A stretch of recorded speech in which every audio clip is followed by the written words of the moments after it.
Welcome to the InnovaBuzz podcast, where we share all kinds of tips, advice, and interview guests on all things innovation and leadership in modern marketing. Each episode is a conversation with inspiring people who make wonderful contributions to our knowledge in these areas and spark curiosity and ideas to pursue. Join me, Jürgen Strauss from InnovaBuzz, and let's get into today's masterclass on this InnovaBuzz podcast.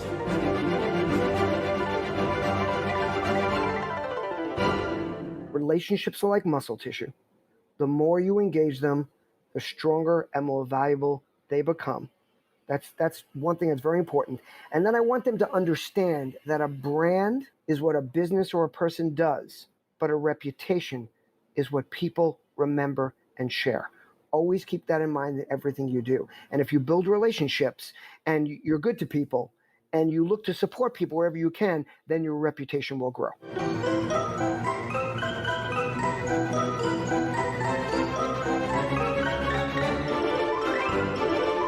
Hi there, Innovator. It's great to be back with another episode. I hope you've had an awesome week so far. I trust too that you enjoyed my recent conversations with business strategist Ken Foster, author of The Courage to Change Everything, and with Dr. Jeff Spencer of Cornerman Coaching. I'm really excited to have on the InnovaBuzz podcast as my guest today, Ted Rubin. Ted is a digital marketer and brand strategist who first coined the term return on relationship, otherwise known as #R on R, which you can find if you do a search in the social media. He's also the Chief Marketing Officer of PhotoFi, a prolific author, and even more prolific social media personality. Ted believes in looking people in the eye, even in today's digital world, as clients and customers, and people for that matter, want a connection that adds value to their business. Looking someone in the eye conveys that you are paying attention and that you're in the moment, there, present with them. A quick promotional message from our sponsor, that's InnovaBuzz, where we help coaches and consultants build professional credibility, engage their target audience, and connect with their ideal client. That requires absolute clarity about who your ideal clients are and how you can help them. To help you get that clarity about your ideal client, take a look at our Marketing Master mini class, where in less than 30 minutes, you'll gain absolute clarity on your ideal client and how you can communicate with them to build and strengthen an engaging, enduring relationship. Access the Marketing Master mini class at innovabuzz.co/Marketing Master. It's completely free and accessible without even giving away your email. In our discussion today, Ted talked to me about why communities are more powerful than just relationships. He explained how to build emotional connections on social media and how to really listen to people and look them in the eye on social media. And he also explained why he posts photos of his socks. Without further ado, then, let's fly into the hive and get the buzz from Ted Rubin.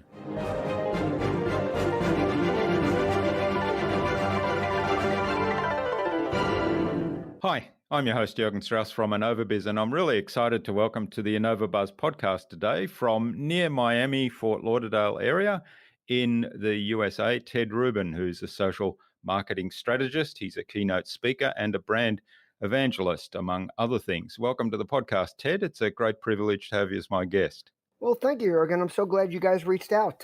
Nice to be talking to somebody on the other side of the world. Yeah, and Sandy Eveleth, who's closer to where you are, she introduced us. She was our guest on episode 244 of the InnovaBuzz podcast. She introduced us and suggested that we have a conversation. So big hello to Sandy. Big hello. I'm a big Sandy fan, and anybody that she recommends, I'm happy to support. So really excited to be here. Fantastic. Well, Ted, one of the things you did in your career was coined the term return on relationship. You're also the Chief Marketing Officer of Photify, and you've got a long marketing career. You're a prolific author. You've written books including Return on Relationship and also How to Look People in the Eye Digitally and the Age of Influence Selling to the Digitally Connected Customer. So with all of that, I think there's a theme through that to make marketing more human, which is very close to my heart, and also to actually use social media as social to connect with people rather than just as selling tools, or on LinkedIn that people seem to think LinkedIn is a resume repository.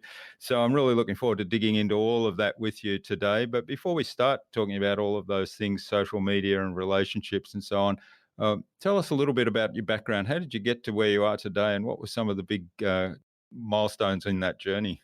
Well, I will say we don't want to go through it all. I'm 62 years old, and that could be a few hour podcast unto itself. I went to Cornell University. I was into investment banking and sales. Really, at heart, I've always been, kind of a salesperson. And I was taught early on that sales is really about relationships. I mean, certainly it's a numbers game, but if you build relationships, you build long-term clients and long-term people and long-term friends and long-term business associates. And I was always the guy that built bigger and stronger accounts versus the quantity.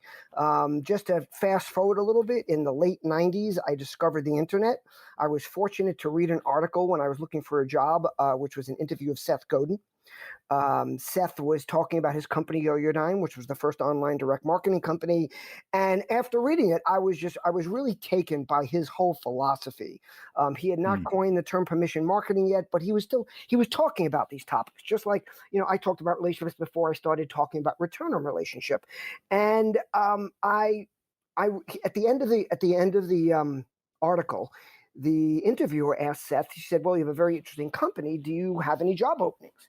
And he said, "Well, I don't have any specific openings, but there's two kinds of people I'll always hire. I'll always hire smart people and people that know how to sell something that no one's ever sold before."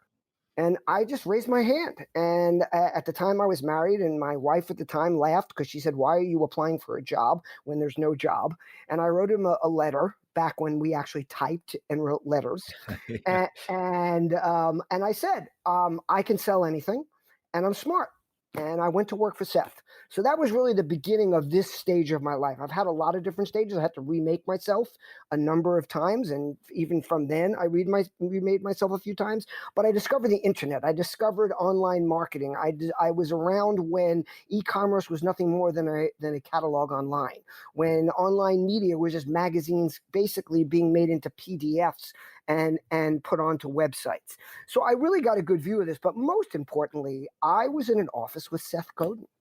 And I had been living in South Florida, and I decided to move back to New York, and I had to go up there without my family. So I had a lot of time on my hands. I was living with my in-laws, and the piece of advice I'll give to your audience, especially if there's younger people here, don't ever move in with your in-laws. Even if you're moving to a new place and your family's back somewhere else, especially if your in-laws are like the Costanzas on Seinfeld, and all they did was yell at each other. But I believe things happen for a reason, and the reason for that was it got me to leave the house before anybody woke up. And I would get to the office at 6:30 in the morning, and the only person there was Seth. He was an early riser. And his brain was just exploding with all these new ideas with this fabulous new medium called the internet. And I just sat there and learned to shut up and listen. It was a great lesson about how important listening is. I was always in sales, so I knew about listening for the purpose of making a sale. But to me, this was more of a lesson in, when you're around greatness or you're around people that have something important to say, and that could be your family, that could be friends, it's really important to sit back and listen. And I just absorbed. I was there when Seth wrote the article called Permission Marketing that was in Fast Company that became a book and his first bestseller.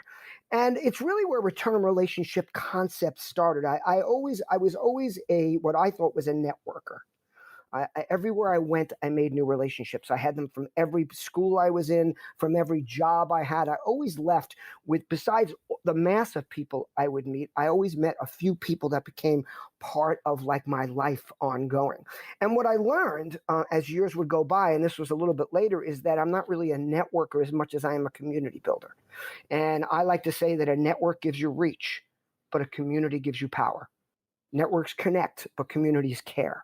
And I've got these first lessons listening to Seth and how he was talking about a new way to communicate with consumers, getting their permission, being invited into their living rooms, per se. And I'm making a motion with my hands because I'm sitting in my living room and we're only audio. But this is what really led me into this whole new world. And it progressed, and I went from there to 800 Flowers, and I helped build their employee-based advocacy and their corporate sales using the web. Went on to a company from there called Elf Cosmetics, which was really my introduction into social media. It was 2008. Social media platforms were first starting to scale. I was at a company that had no marketing budget. They brought me in because I was known for being innovative and trying new things, and they wanted a chief marketing officer that had a sales bent. And I shut down everything they were doing in social because it was all completely elementary and basically advertising based. But I had to understand these platforms. So I found some smart people. I met a guy named Oz Sultan, who was really helpful to me in the early days and helped me build the first aggregated content site for a brand, for Elf, where anytime someone mentioned Elf in their content online, we sucked it into a place where our followers and our customers could see what other people were saying about our brand and could have conversations about it. And it was a tremendous learning experience for me. We grew the brand from 5 million to 50 million in sales in a couple of years. Now I think Elf does probably close to $300 million in business, and they have close to $1 billion valuation. I left there a long time ago, back in 2010. But between 2008 and 2010, I helped them build the largest online presence for a cosmetics company against the likes of Estee Lauder and L'Oreal and Sephora. But the fortunate part, and I say this because I think it's important to your audience, because I think a lot of them are small businesses, is that we were a small business. So we had the advantage of being incredibly nimble, of having just a few decision makers, and being able to try just about anything. And that was the best learning experience I had, is that experimentation and trying things and seeing what new platforms are out there and how you can make use of them were just a great advantage. My next experience after that was a company called Open Sky that was experimenting with peer-to-peer commerce. They eventually, years later, just recently actually got bought by Alibaba. I went from there to a company called Collective Bias, where I became a partner. And we were building content for brands using bloggers in a storytelling format at scale to help them sell their products, back when the content and influencer revolution was in its infancy back in 2011. And that company was acquired, thank God. I pray every day, and I'm thankful for it, in 2016. And now I'm working with my business partner from Collective Bias, John Andrews, who co-founded it, on a company called Photify, again, trying to extend the ability of brands to scale content production, this time by using their employees. Yeah, well, that's fascinating. I mean, there's a whole theme through that of experimentation in the new social media, but in a way that still comes back to the relationships. And also, you talked about community building, and I'll explore that with you in a moment. But one of the things you said, and fascinating, I mean, I'm a huge fan of Seth Godin. So you talked about your time with him, and I'm not sure if Seth said this, but it's kind of a message that to me encapsulates his whole philosophy, and that's marketing is about building a relationship, and it's about starting, and you build a relationship by starting a conversation with someone who could be your ideal client. So that's kind of my encapsulation of his whole philosophy. You mentioned listening and how important listening was to both sales, but then also to learning new things, and in particular when you're experimenting, then I guess listening to see what's resonating with people online and what's giving results is really important. How do you take the concept of listening into the social media space, into the online space? Well, one of the reasons I wrote the book, How to Look People in the Eye Digitally, was to explain to people the need to make the kind of connection that people make when they're sitting across from each other. And how do you do that when you're sitting across from somebody? I mean, I don't know about you, but I was definitely first taught about this by my parents. And Mm. one of the conversations that really stuck out in my head, my dad was about doing things for others and helping people clean up their yards. And if there were garbage cans in the street, you pull your car over or you stop your car and you put them away. You don't just leave it because it's not yours, even if it's not a neighbor, even when you're miles from your home. The conversation I remember with my mom is I was going on my first date and she said to me, she said, son, make sure you look at her when she's talking to you. Make sure you let her know that she's the most important thing in the room. Because if you're sitting there looking at everybody else walking in when the door opens and Mm. you're looking up and every other girl that's walking by, she's going to know that she's not important to you. And it's going to hurt your chances of having what I'm sure you're looking for, which is a second date. And this was back when I used to want second dates. Now I'm not so sure I even want first dates. uh, uh, uh, but it was a very, very important lesson. And what I realized when I got very involved with social media is that people thought clicking a button meant making a friend. They thought liking something meant you had a relationship. And what I like to do to express this to people, I speak internationally and I'm on a lot of stages, is I will jump off the stage and reach out to somebody in the audience and put out my hand to shake their hand, and they'll reach back and they'll shake my hand, and I'll say, "Are we friends now?" Mm. And if they don't answer right away, I say, "No, we're not." What that handshake was a door opener to a friendship. But in order to become friends, we now need to engage. We need to have conversations. We need to pay attention to what each other is doing. And now we have this amazing these platforms that allow us to do it. But people, like you said, LinkedIn, people think it's just a big resume builder, or they think it is a sales means Yeah. of sending out spam emails, hoping that 1% will answer. But the truth of the matter is, it's a huge opportunity to get to know something about someone. Like, for instance, I went to your Facebook page and I see you're a cyclist. So that gives me the opportunity, if we were meeting and this was, whether it was a sales call or it was an opportunity for me to get to know you, I would have an idea into a topic or two that I might be important to you. I know that you have a chemistry degree. I know the industries you worked in. What that does is it gives me the chance to start a conversation. So looking people in the eye digitally is doing what we used to do when we were face to face, but being able to do it via social platforms. And if you don't mind me taking it a step further, when I first graduated college, I was in a sales job. And my dad was in the sales field. And he calls me up the end of the first week and he knew that my goal was to get appointments. And he said, "Did you get any appointments?" I said, "Yes." He goes, "When's your first appointment?" I said, "Next Thursday." He said, "What time?" I said, 10 o'clock. He goes, "What time are you going to get there?" I said, "About 5 to 10. He goes, "No, get there at 9 o'clock. Walk around the neighborhood. Get to know, see what restaurants are there, what stores are there, go in the building, look up at the board and find out what other companies are there. Get into the office early and see if you can get to his or her office and see what diplomas on the wall. Are there photos of children or family? Is he or she a skier or a golfer?" Find points of emotional connection that allow you to build a relationship. Don't go there to sell something. Go there to get to know this person. Now, back then, this was hard to do. Now it's something that we all have at our fingertips. But what amazes me, Jurgen, is how many people don't even bother doing it. I don't know about you, but I bet this has happened to you. Somebody connects with you on LinkedIn. It isn't necessarily the way you'd like them to connect, but you're intrigued for one reason or another.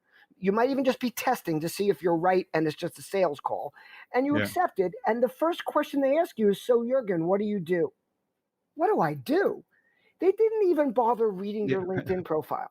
I mean, that's where they connected with you and they didn't even bother reading it. So, Yeah, or um, even worse. I mean, and this happens quite a bit. Although I'm very careful who I connect with now. But so I connect with somebody, and the first communication I get is, "Oh, we're selling this widget, and it's on special right now. And if you order 10 of them, we can get you in. They're about to run out, but just for you."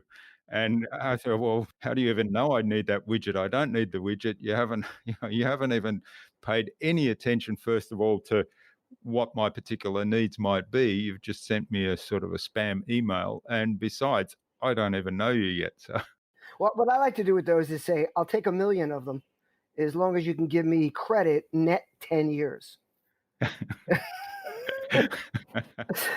But exactly.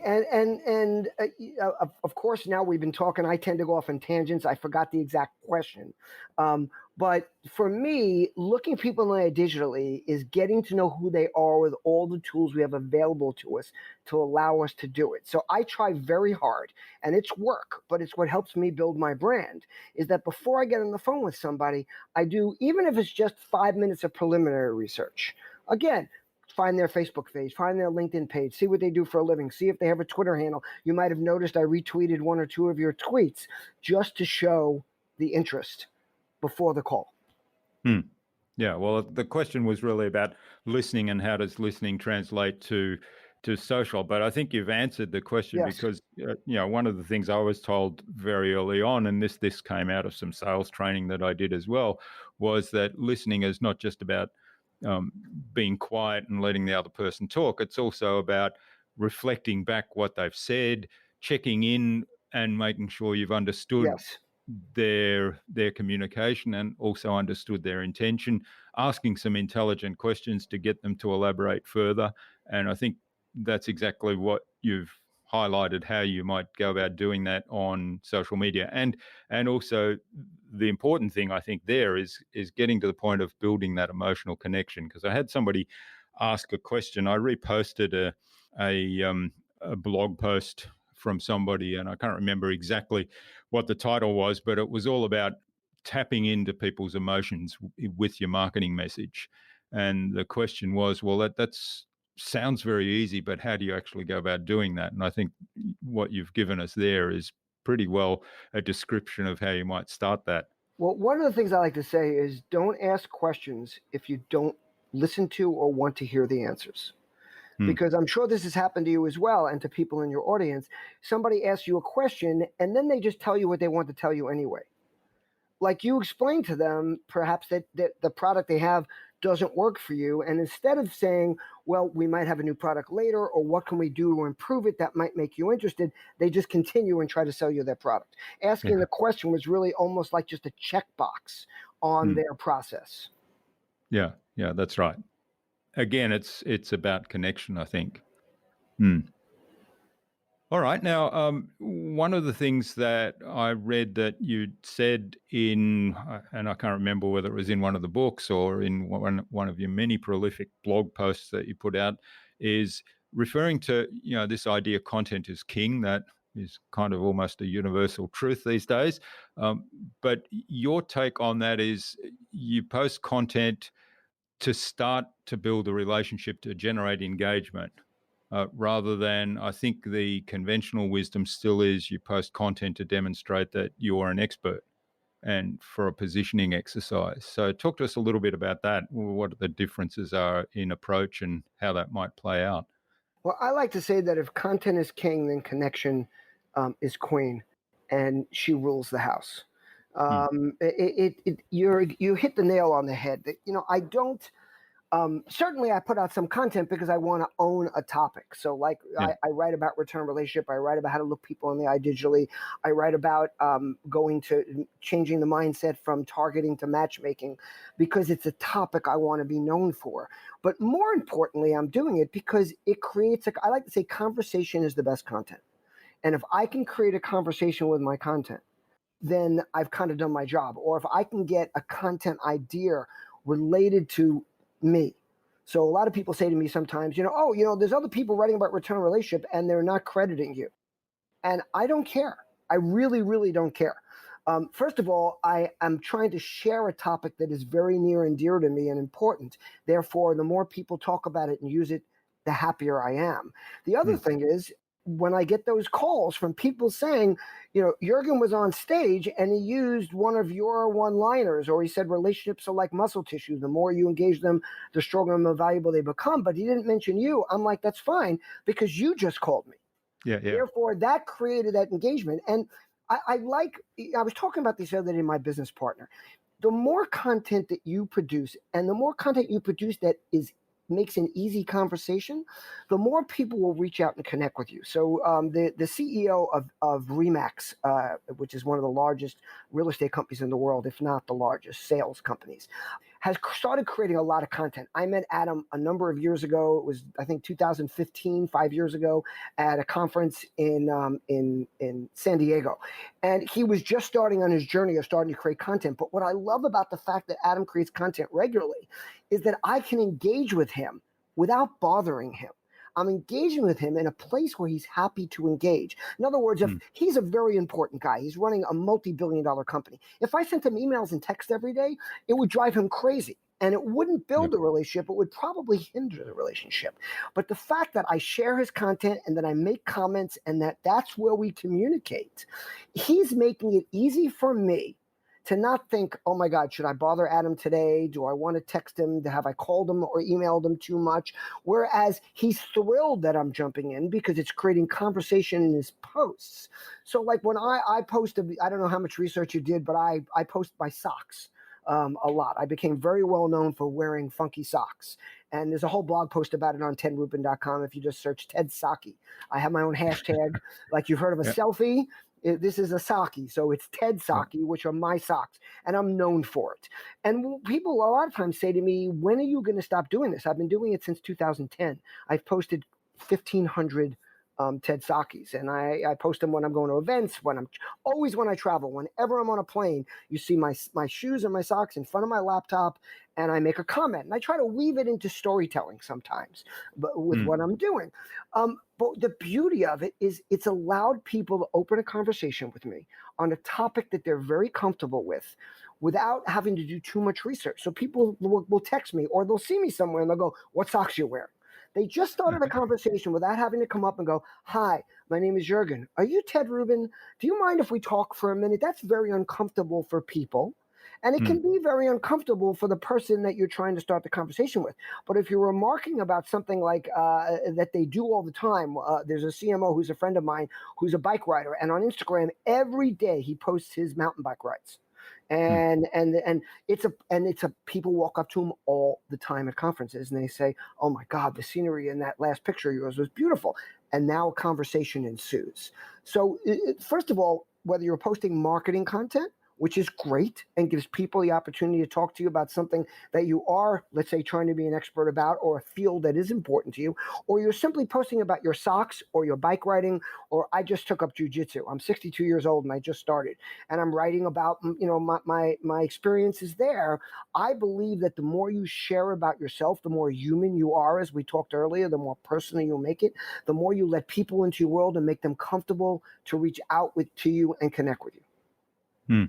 Yeah, that's a really important point. I've had a similar experience. I mean, I'm not as disciplined as you with socks, but we have an almond tree in our front yard, and it kind of overhangs the front first floor outdoor balcony, which is nice. But at this time of year, we have parrots and lorikeets come in. So lorikeets are beautiful, multicolored rainbow lorikeets that steal the almonds, essentially. I kind of post these photos, and the lorikeets are actually quite tame. You can get to a couple of meters away, or even a meter I've been, and with a long lens camera take some wonderful shots because they don't move that rapidly, and they'll actually have a conversation with you. They'll actually tweet back at you. The bigger parrots are a little bit harder to capture on photo, but I post all these photos and then I make comments about them stealing the almonds because the almonds don't ripen until about another 3 months for human consumption. And of course, by that time, they're all gone.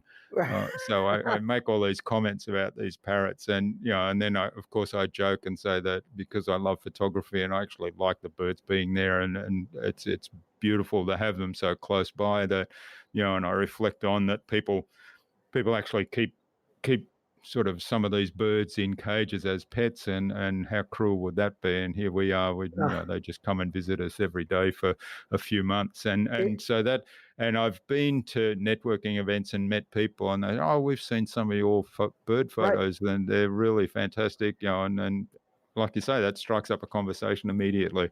Do you post them on Instagram? Where do you post I haven't. them? I've been posting them on Facebook, but I've started up an Instagram account, one that's just for my photos now. So there are a few there. If you could just shoot me the the handle so I can follow you. I'd love to see them. I'm heading out to. I go out twice a year to Phoenix, Arizona, and I go up into the mountains in a town called Pine. And my wrestling coach from high school and junior high lives there, and him and his wife are like second parents to me. And they have this beautiful house that backs up to the national forest, and they get hummingbirds all over the place. Wow. Yeah. And you can also get close to them. And I get some videos.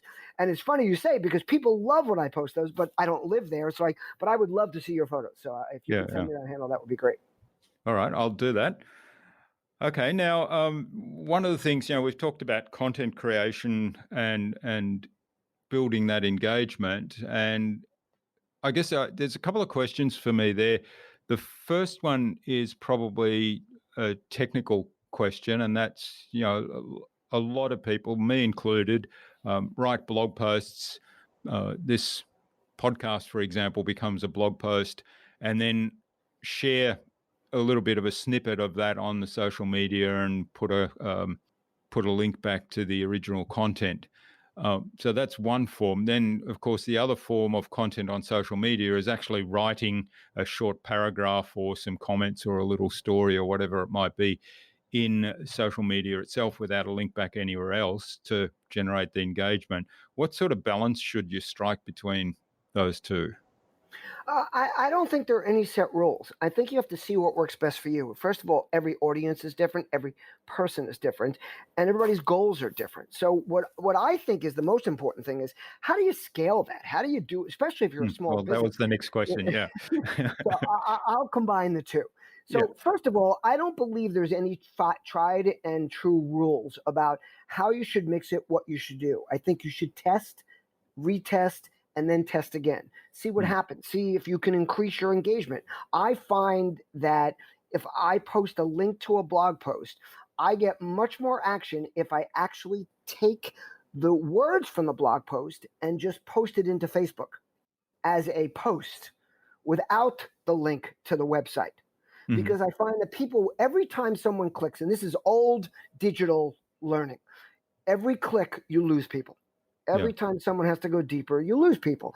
So if you give someone snackable content, I mean, if you notice, Seth Godin's posts are incredibly short. And there's a reason for that. It's because he knows people's attention spans are short. And I don't know about you, but I have probably 20 windows opened up on my laptop for articles that I need to get back to and finish because I started reading them. They were too long. I didn't have time. Whereas I never do that with a post of Seth's because it's quick, it's snackable, it's it's brilliant. He's very good at it. He puts across a very smart idea in a very short period of space. So here's a couple of the things I do. I write blog posts. This is interchangeable. Very often I will write something on Facebook that just came to my mind. It'll be a paragraph, and then I'll say, oh, wow, that would make a great blog post. And either I just take the paragraph and make it a blog post, or I extend on it in a blog because I feel there's more room there. It's static. It's something I want to save. I think everyone should have a blog because you own it. Unlike Facebook, that tomorrow you could lose access to all of your content. And then what I do with blog posts is I will post the post, like you said, put the link in, put a little blurb at the top, maybe just the title. I always post my blog post, but then I will go back and I will pull paragraphs that make sense unto themselves. And I tend to write this way. My writing tends to be each paragraph could be a standalone post.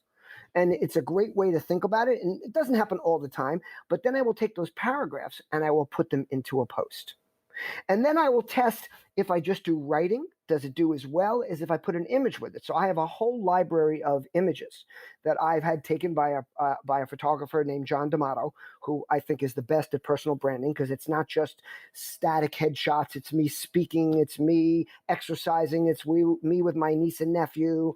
It's all different types of photos. And over time, I built up a big library. And you don't need someone professional to do this. Before I worked with John, I did most of these photos were just taken by friends of mine or me or something.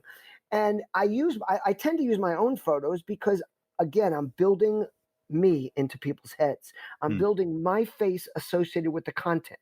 You've probably seen some of my posts where I take my one-liners and I put them into the photos as a thing itself, that it's right on the photo. But what I'll do is I'll break it down into paragraphs. I'll do them sometimes by themselves. I'll do them with photos to see which ones get more interaction, which get more engagement, which get more likes, which get more views. I also posted everything I post everywhere. I syndicate. So I posted at Instagram, I posted at Facebook, I posted at LinkedIn. I am very opposed to people that tell you what content should and shouldn't be posted on LinkedIn. And I have blog posts about that in tedrubin.com if you want to check it out. I'm the guy all the time on LinkedIn saying, don't tell me what I should post here and what I shouldn't. If you don't, here's the beauty of social media, is that social media is the ultimate in permission marketing. If you don't like what I post, don't follow me. Yeah. It's right. very simple. And you don't see it. Yeah. And if you see something posted that is clearly personal and it's in the LinkedIn feed and you don't like it, scroll by it and keep going. I believe, and I think we've been discussing this throughout, I believe in personalizing things. I think in today's day and age, people want to know who they're dealing with. They want to know what you believe in, what's important to you. It doesn't have to be aligned with what they believe. It's more about who that person is, how they spend their time. Now, you might not want to share everything. I'm very transparent. I share everything. I share my politics. I share about the trials and tribulations of being a divorced dad. I share all this content on stages in front of business audiences, less politics on the business audiences, although I'll make comments here and there. But usually I'll use it as an example rather than, harp on it. But I talk a lot about being a divorced dad and how I had to learn to focus on my daughters and how I had to learn to change my expectations and the fact that this dad won't quit and that I'll never give up. And I can't tell you how many relationships it's built for me, how many senior executives in the C-suite have related to me and built relationships with me more about being a dedicated dad than about being a marketer. And it's made them really talk to me, talk about looking people in the eye digitally or talking personally. I'll be at an event, they'll pull me aside and say, I've been reading about your experiences. Can we sit down and have a cup of coffee? And I get more real attention. And then what does that do? Now, it didn't have to be about marketing or about sales. It led to a relationship. It means that person takes my calls. It means that person listens to me. So, I just think that those things are very important. Yeah. And the other thing that strikes me, because I think back to my days in the corporate world, and I wasn't in sales as such, but I did have a strong interaction in marketing roles and technical service roles with our sales team and did lots of sales training. And there was a lot of stuff there that focused on the relationship. And, there was always, in those days, golf was the networking activity, if you like. So, you go out and play golf with people.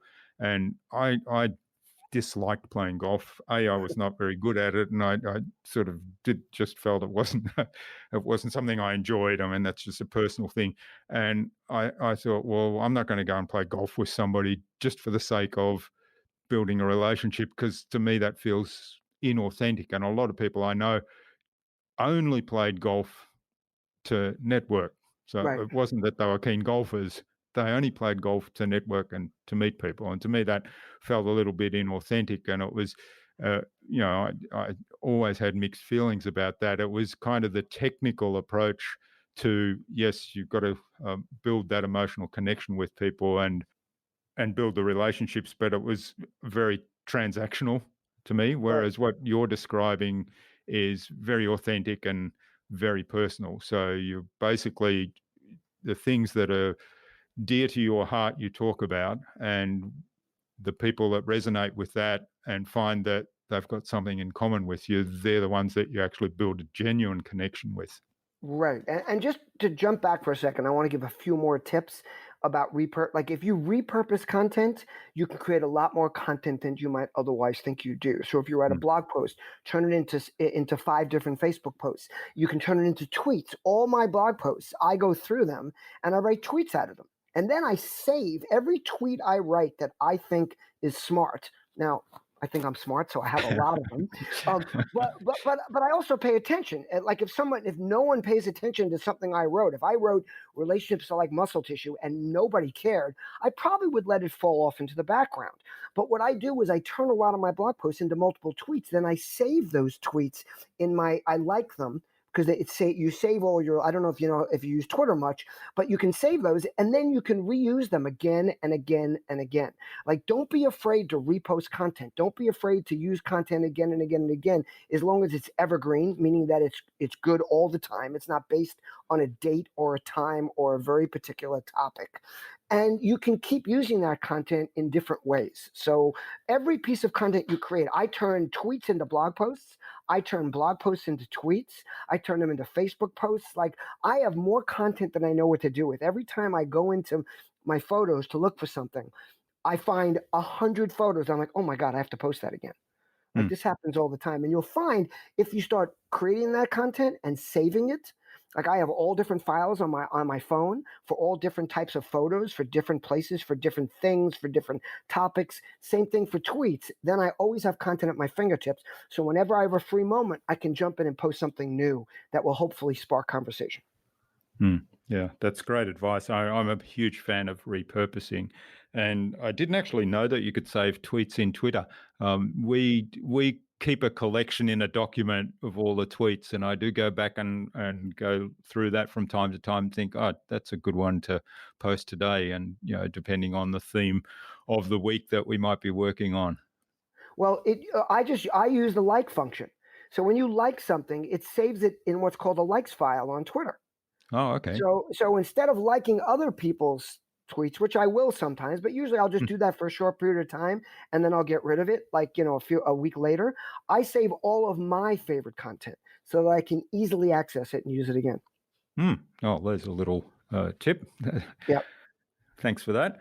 Okay, now one of the things you touched on earlier, and I was going to come back to, which I'll do now, is building a network versus building a community. Now, why is it much more important to focus on the community side? Well, like I said, and I'm going to repeat something I said earlier, a network gives you reach, but a community gives you power. And let's think about this from a perspective that everybody in your audience can understand. You live in a neighborhood. It's a community. Your kids go to a school. You know a lot of your neighbors. Just think about if somebody's walking down the street near your house and you get a call from your neighbor saying somebody's looking outside your house, or you go on a vacation and someone keeps an eye on your house, or you go out for the evening and you get a call from your neighbor saying, I think your son or daughter is having a party at your house. I didn't know that was happening. Again, communities support each other. Network is simply a series of nodes. And those nodes give you connection to other people. But a community is a group that works together, that shares information, that shares knowledge, that supports each other. So a good example of the way a community will function in social media is if you start a group on Facebook, or if you have a group of people you work with and you say, hey, everybody, when we post content, let's share each other's content. Now, every time you post a blog post, you're going to get a certain amount of likes. Or every time you go on Facebook, you can reach out to the community and say, I just posted something on Facebook. Would you mind liking it? Why? Because now the algorithm puts it in front of more people. Now, the way people game that system, which is very transparent and I'm not a fan of, is you might have noticed people on Facebook, they put 50 people's names in the Facebook post, right? So they write something and under it, they just keep tagging people. How transparent is that? I mean, half the time I don't even know these people that tag me, or I haven't spoken to them in years. And all they're doing that for is they assume, first of all, a lot of people don't even pay attention. You're tagged in something, you like it. Or they think it'll bring their attention to something. I'm a big believer in build those relationships and then reach out to those people if you want them to do it. I don't do that a lot. I save favors. I save people supporting me. I try to create my support organically. I serendipitously every day share people's tweets, share people's Instagram posts, like their content, because people will notice that you've been going there often, and then you'll just try this once. Go to Instagram and just take a couple of days and like a lot of people's content. And I guarantee you'll see some of those people come back and like your content because it brings you top of mind. It's also a reciprocal kind of thing. So I like to do it in a way that people do it organically. But the other part is, again, there's nothing wrong with reaching out to people and saying, hey, I just posted something, or let's create a group and support each other and share each other's content. So I think that's what communities do, and I think that's why they're so important. And something I've always done is everywhere I've gone, I've built communities, and then what I do is I overlap my communities. Now might remember there was something called Google Plus. Do you remember Google Plus? Yes, yes. Do you remember the original concept of Google Plus? It was supposed to be a social network. And Mm, their concept was wonderful. The concept was you have different groups of people in different that's places. right. Why not set them up in circles? And then some of those circles will intersect like a Venn diagram. Mm, And you'll see it a lot of them is that place where people are a part of multiple of your communities, and those will tend to be your strongest relationships. But it managed to keep people separately. So what I believe is that when you share people's groups like that, that content then crosses over into other groups, and it just gets you more exposure, more people that see what you're doing, more people that like what you're doing, and it builds multiple communities. So you can be a part of many different communities. Now, something else you might have heard of, and I forgot who is the author of this, but there's been many studies that were, most of them are older, saying that you can only be in touch with 150 people. A lot of it is this negative social media stuff that you can't have 5 or 10,000 people you're connected to and still have relationships with them. Now, here's where I disagree with that. I believe that's probably true. I know the way my mind works and how many people I can keep track of. But I believe you become parts of different circles it can be different points of the day. mm, It can be different points of the week of your life. So I just started doing jujitsu. So I've started collecting jujitsu videos. I've started following some people who are into it so I can learn from them. And now I'm a part of that community. And within that community, I have the space to build a certain amount of relationships. Then I have a marketing community. Then I like working out. I play golf. I cycle. There's all different places in your life where you can build these. And when you build a community, it's that much stronger. First of all, not only does a community support you, but a community also draws you back. Someone reaches out to you. Jurgen reaches out and says, "Hey, Ted, I haven't seen you lately posting photos of birds. I thought you were like, you should get," and I don't get upset. I go, "Oh man, I've been so busy. I forgot about mm, that." yeah. So I think that there's a lot of interaction and a lot of play that comes about from being a part of a community. But most importantly, it's the support that you get. I mean, LinkedIn is a community and it operates as a network. But the truth of the matter is, if I'm connected to you and you're connected to somebody else, the likelihood of them connecting with me because of you is if I reach out to you and you connect us versus me just reaching out on my own. And that's Mm, part of being a part of a community. yeah, yeah. And LinkedIn's actually geared towards that. You can actually ask for an introduction to somebody else through a connection, a Right, mutual but connection. use it properly. Use it in a Mm, way that's contextual, not just, "Oh, I see you're connected," and then I call yeah, you up and ask you to connect me to 10 different people, and then I go and spam them, and yeah, then you don't want to do it yeah, for me again. that's right. Yeah. Yeah. Well, I mean, one of my kind of rules is I will look at the profile if I get an invite, but one of my rules is if the person hasn't taken the time to at least send me a note with that invite, and it doesn't really matter what the note says as long as it's kind of halfway personalized. Like I saw Right. I read your LinkedIn profile. I'm interested to connect and maybe even a reason. Then I'll go and have a look at their profile. But it's rare that I will connect with somebody that just sends me an invitation with nothing on it. Right. And then what I do is when I do occasionally accept those invitations, it might be someone I just met. Hmm. And I will write back to them and say, even though we just met, my suggestion to you is that you put in a personal note in the future. Or it might be a senior executive that I'd love to be connected to. And clearly, it's not the kind of person that just blankets Yeah, yeah. invitations. They must have had a reason. But then I always write back a personal note. I never accept a LinkedIn request without writing back to the Hmm. person that sent it to me. And it can be thank you for reaching out. Looking forward to engaging and connecting. I noticed that you went to University of Pennsylvania. My daughter went there. Or I'm a big fan of Philly. Or if I see the person's from Park City, Utah, I might say, I love to ski. I won't even mention they're from Park City. Hmm. But if they're paying attention, they'll know that I must have noticed they were from Park City, and that's why I mentioned skiing. Yeah, yeah.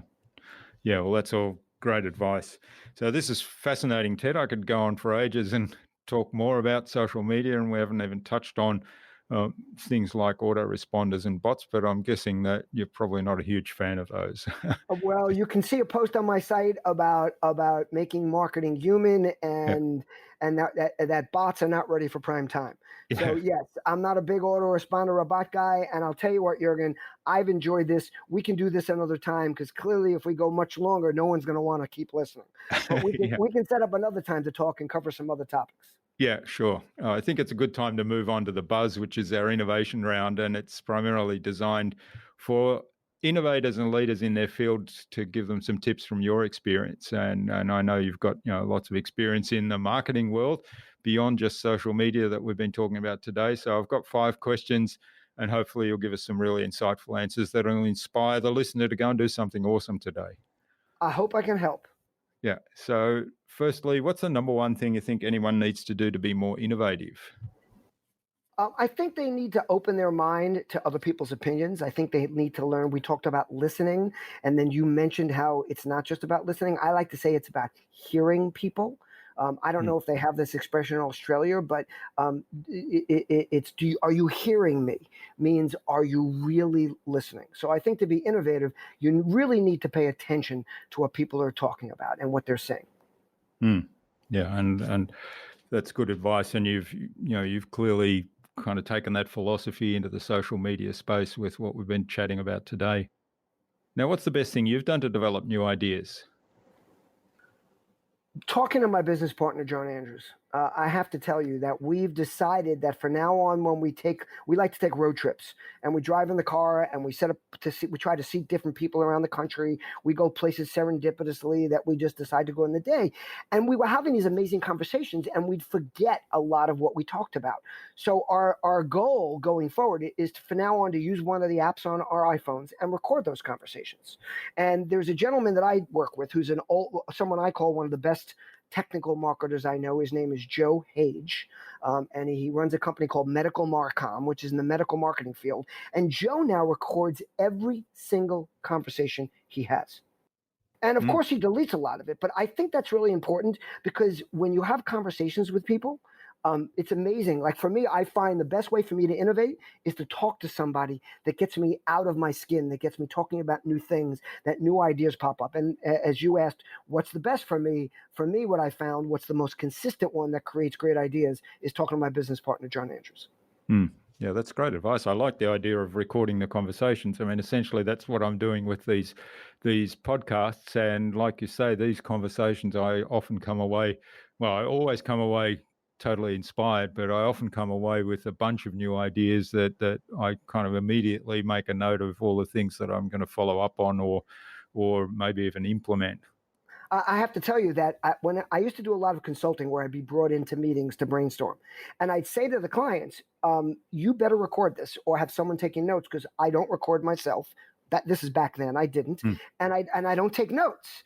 You might ask me the next day about something, and I will, if you can give me just a reminder, I'll be able to jump back into it. So I've just learned that my best ideas come up when I'm debating, when I'm having conversations, when I'm talking about new things. And if you record those things, you can always refer back. And then one other little tip is when John and I are having these conversations, every once in a while we'll come up with a tidbit that we really love. And what I'll do, and I also do this when I wake up in the middle of the night, is I tweet it out. Because then by the time we're done with our conversation, and just like if it's in the middle of the night, by the time I wake up in the morning, I've got immediate feedback. People liked it, people commented, people jumped in. My first thing about return on relationship was I just used that term to the founders of Elf Cosmetics when they were trying to ask me why I wouldn't market to the people that we were building our social media presence with. It was very early. I said, don't want you trying to sell them anything. And I said, because it's about return on relationship. And they were like, what's return on relationship? And then thank God they said to me, we don't have time for this right now. We have another meeting. Let's talk about it at the end of the week. And I went and tweeted it out. And the feedback that came back was tremendous. Yeah, I love that story. That's great.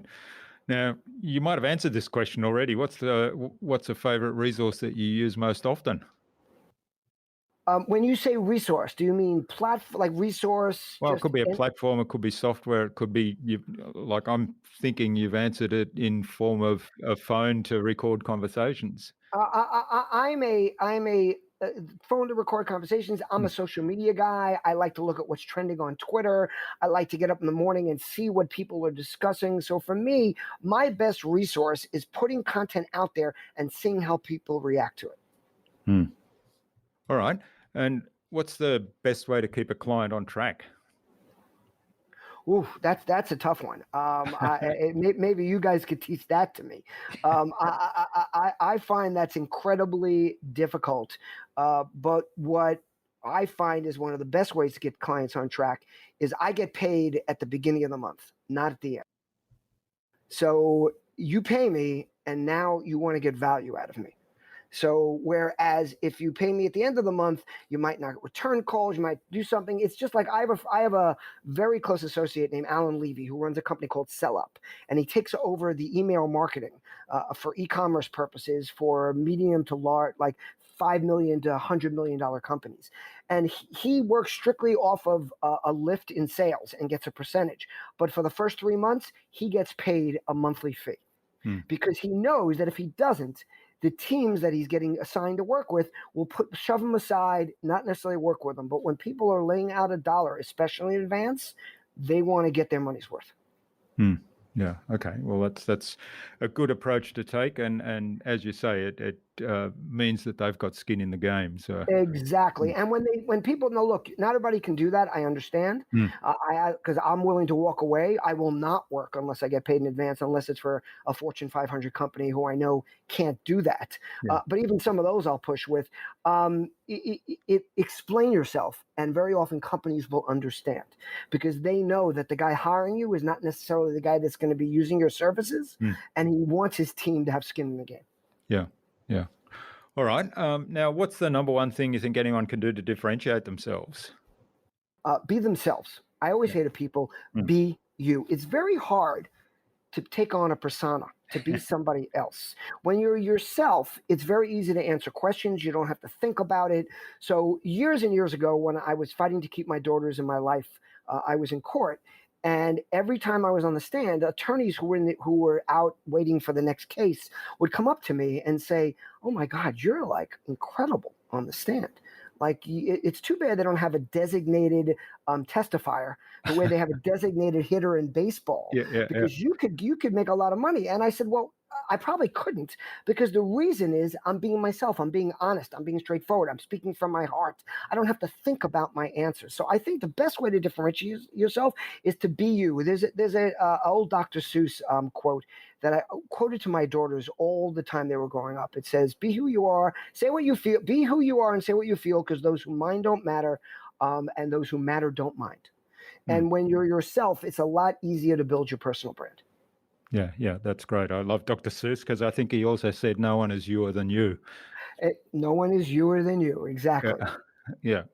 And as you point out, it does take a lot of energy to try and pretend to be somebody else, or to And then you have to think about it. And if you're somebody different for every different place you're working, like now let me just make one caveat. I understand there are points of people's lives where they have to take on work that might not be perfectly suited to them. After I fought to keep my kids in my life, I was 6 figures in debt. And I took on any consulting gig I could get and said yes to anything just because I had to do it. But it didn't work best for me. And as soon as I was past that point and paid back all the debt I had, I went back to being myself. My blog might be tedrubin.com, but it's called Straight Talk. I say it like it is. When companies hire me, when I'm on stage, I'm going to speak my mind. If that doesn't work for you, then I'm probably not the guy you want to work with. Yeah, that's right. All right. Well, thanks, Ted. This has been really fantastic. Now, you mentioned tedrubin.com. Where else can people reach out and learn more about you, and perhaps even get in touch and say thank you for what you've shared today? Well, I'm really easy to find. First of all, just Google Ted Rubin, and the first 14 to 15 pages at the very least are all about me. Facebook, I'm Ted Rubin. LinkedIn, I'm Ted Rubin. It's TEDRUBIN. My phone number is 516-270-5511. Feel free to call me. My email address is tedrubin@gmail.com. These are the numbers and email address that I actually use. So again, There's tedrubin.com. Also, I have a blog called returnonrelationship.com. But the major purpose of that blog is to explain return on relationship and to give some return on relationship. So every week I share somebody else's content on that site. It's very rarely mine unless there's a really important message I need to get out. So I serendipitously share other people's content and then share it via social media. Great. Well, thanks for that. We'll post and all those links. One last thing. I would just recommend your audience, again, if you're looking to build your personal brand, if you have a small business, check out Photofy.com, Photofy. It's a great app for adding branded content to photographs and allowing your employees to create themselves. So we call it, instead of user-generated content, we call it, instead of employee generated content, we call it employee created content. It makes them feel a part of the creative process and makes them feel more a part of the company and the team. Great. All right. Well, we'll post all of those links in the show notes so that people can click straight through. And yeah, Photofy is a really neat app. I've been playing with that a little bit since we got connected, and glad you have. That's part of my research, and I think that's going to be really useful for us. And by the way, it's a great point. If people watch, and you probably noticed, I very rarely talk about Photofy, but I use Photofy. So I'm leading by example. I'm showing people, and what happens is people go, hey, what's that Photofy all about? Or, wow, I see that on all your photos. It leads people to ask a question. I did the same thing at Collective Bias. I never spoke about Collective Bias. I just framed all my presentations or had a tag for Collective Bias, and then people would ask me about it instead of me selling it to them. I like to say that instead of selling myself, I prefer to get bought. Yeah. Yeah, that's great. I heard somebody else say that recently, but I can't remember who now. Yeah. All right. Now, what piece of advice, sort of parting piece of advice, would you like to leave our listener today, particularly if they want to be a leader in their field or in innovation? Well, I'd like to give them two pieces of advice before I leave. I'd like to say that relationships are like muscle tissue. The more you engage them, the stronger and more valuable they become. That's one thing that's very important.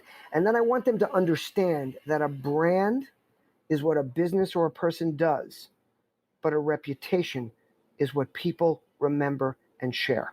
Always keep that in mind in everything you do. And if you build relationships and you're good to people and you look to support people wherever you can, then your reputation will grow. Yeah, that's great advice. Thanks for that. And finally, then, who would you like me to chat with on a future InnovaBuzz podcast, and why? Oh, you definitely have to speak with my business partner, John Andrews. You'll love him. Yeah. He's innovative. He's a thought leader in the retail space. It would be a great follow-up to our conversation, because the reason we are such great partners is we talk about and are specialists in different things, and we tend to complement each other. So I think he'd be a great guy for you to talk to. And another person I think you should talk to is a gentleman by the name of David Breyer. Brier, first name David. David is probably the best branding specialist I know. He's brilliant. His content is brilliant. If you look, you'll be able to find both of them. I've done videos with the two of them, so you can get a little perspective on them and the way we are alike and the way we differ. But I think you would love them both. And I think both of them would be an incredible value to your audience. Great. Well, we'll get an introduction from you to both John and David, and we'll reach out to them and have them on for a conversation as well. I'd be happy to do that. Well, thanks a lot again, Ted, for sharing your time and your insights so generously with us today on the InnovaBuzz podcast. I've really enjoyed this. I've picked up a few tips. As I said, I always learn from these conversations, and I'm glad I recorded it, and I'm really looking forward to sharing this with my audience as well.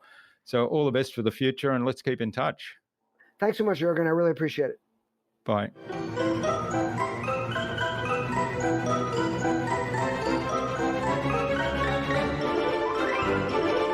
I hope you enjoyed that insightful and informative conversation with Ted and took something away from his episode, something that you can take action on. Ted gave some very practical examples of building connections and community through social media, and he even demonstrated how he'd begun that process with me after we connected. I'd love to know what you took away from Ted's episode. Leave a comment below the blog post, which you can find at innovabiz.co Ted Rubin. That is TEDRUBIN. All lowercase, all one word, innovabiz.co/Ted Rubin. You'll also find contact information for getting in touch with Ted there, as well as links to his website, his social media pages, and the other resources such as Photify that we spoke about in the conversation today. Ted suggested that we have a conversation with John Andrews, who is the CEO of Photify, and also with David Breyer, who's a brand specialist, on future InnovaBuzz podcast episodes. So John and David, keep an eye on your inboxes for an invitation from us to the InnovaBuzz podcast, courtesy of Ted Rubin. Remember to check out our Marketing Master mini class at innovabiz.co/Marketing Master. It's completely free and accessible without even giving away your email. But most importantly, it will enable you in less than 30 minutes to gain absolute clarity about who your ideal client is and how you can communicate with them to build and strengthen an engaging, enduring relationship. And if you'd like our help to go even deeper into marketing mastery, or our help with producing your very own podcast, even launching your very own podcast if you don't yet have one, then send me an email to jurgen@innovabiz.co and we can set up a quick call to have a short conversation and find out whether we're a good fit for one another. Tune in again to the next episodes of the InnovaBuzz podcast, where we've got even more fantastic guests lined up, including writing coach Amanda Turner and James Hayes of Developmental Edge. Stay connected with us by subscribing to the InnovaBuzz podcast at innovabuzz.com/subscribe. innovabuzz.com/subscribe. Make sure you never miss another episode. It would also mean a lot to me if you leave us a review, because what you think matters. I'd love to hear your thoughts, your ideas, your suggestions, or questions you have, so go ahead and share them in the comments below the blog post for this episode. Until next time, I'm Jurgen Strauss from InnovaBizz. Remember, be awesome and keep innovating.